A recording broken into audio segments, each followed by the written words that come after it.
Now we're looking at a commercial invoice. We're a little further down the documentation trail now.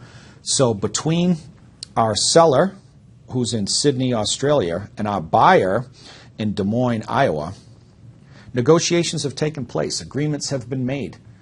The Plains Milking Equipment Corporation will have had placed a purchase order on Down Under, Inc. This is goods moving type stuff. And in order to do that, Down Under needs to generate a commercial invoice, a packing list, and work with a freight forwarder or logistics company to generate an ocean bill of lading, an air bill of lading, depending on what the mode of transport is. So these are goods that are getting ready to move. Our date, upper right hand, October 31st. That's Halloween in the United States. It's not anything in Sydney, Australia. The invoice number as generated by Down Under, we have here.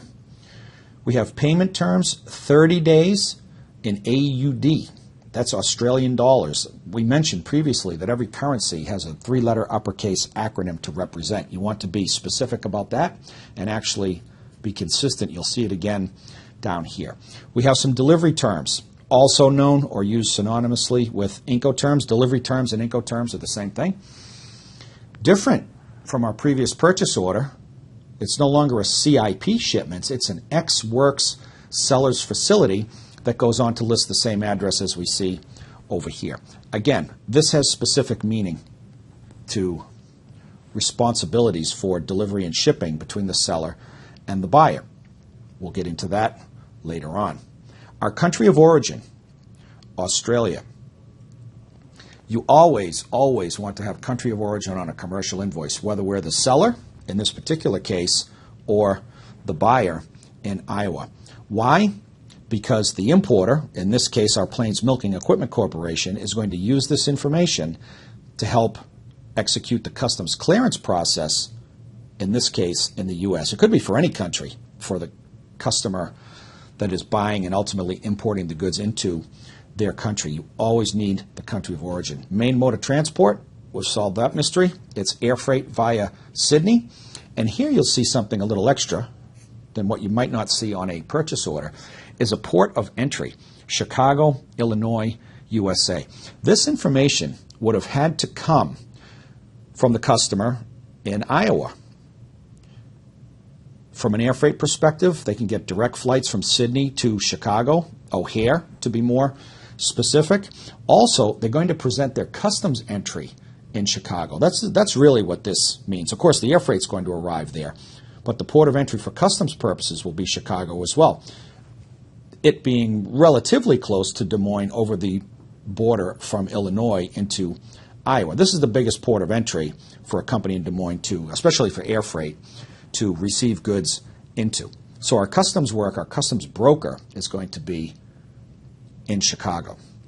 What will Plains Milking Equipment Corporation be importing? What have we, as the seller, sold to them? Well, let's move down our document a little bit, and we can see.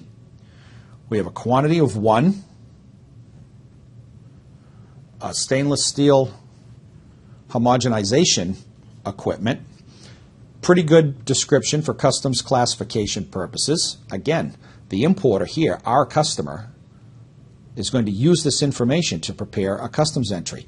The model number is internal between the seller, we as the seller in Sydney, and the buyer in the United States. We have 900 kilos. That's about 1,900 pounds. And our DIMS in centimeters. This is important, mainly from a logistics air freight shipping perspective, because the freight forwarder who's going to organize this shipment needs to know the weight and the DIMS, the dimensions of the cargo, to make sure that it gets put on a proper aircraft. Something this big wouldn't fit into a combination aircraft, a combination of passenger and cargo aircraft.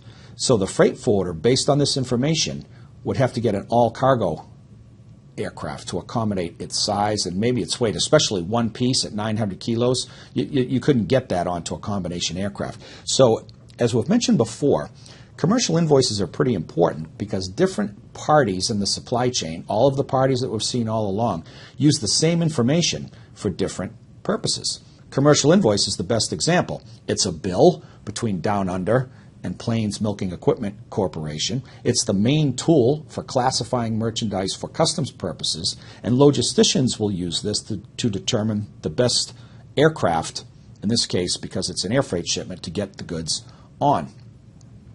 We have an AUD, as we said, price of $200,000. We reiterate our Incoterm with the price again. Payment terms of 30 days.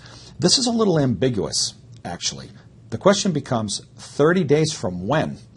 Is it 30 days from the invoice date of October 31st? Or is it 30 days from the shipment date? The shipment date is almost always later than the invoice date. So this has to be clarified. Because if the invoice date is used and the goods don't ship for a week after the invoice is generated because a big enough aircraft wasn't available, then the buyer really doesn't have 30 days, they have 21. So these are details that need to be worked out. 30 days from when? The commercial invoice date or the shipping date.